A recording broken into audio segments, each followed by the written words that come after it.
No, definitely, as a political party, we are absolutely prepared to face the elections, and we are also prepared organizationally and mentally to face the general elections, and we have got very high hopes.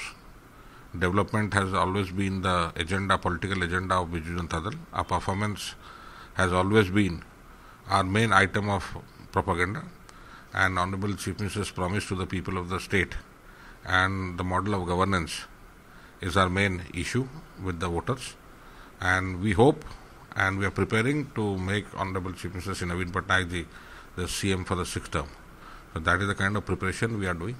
Poll dates for us has been a bit harsh, I will say, because we will be pushed to the hardest part of the summers, that is the month of May, and the last phase of election will be on 3rd June, 1st June, and the first phase of the Odisha polls will be somewhere on 13th May. So the entire month of May, which is the hottest period, we will be facing the brunt. So personally I will speak that yes, the weather will not be kind to us, and the elections will be very hard, and the weather will be playing the spoil sport. But all the same, it's a challenge and we will take it. No, last time also there was a 4-phase polls in the state. Since the parliament election and the assembly elections are held simultaneously, the political activity gets hectic.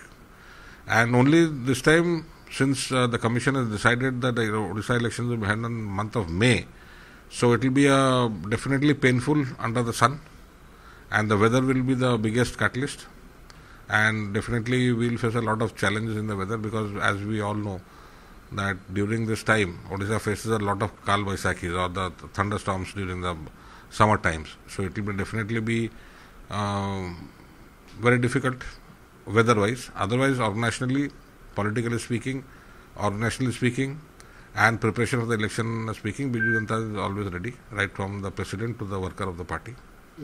Of course, we are 100% hopeful that we will do very well in the elections, and we are absolutely 100% sure that Honorable Chief Minister Shri Naveen Patnaik should get a 6th term. Lok Sabha also will be, since it will be held simultaneously, also will be fairly good. We'll try to see that as much as Lok Sabha seat can come, but the focus will definitely be on the state election.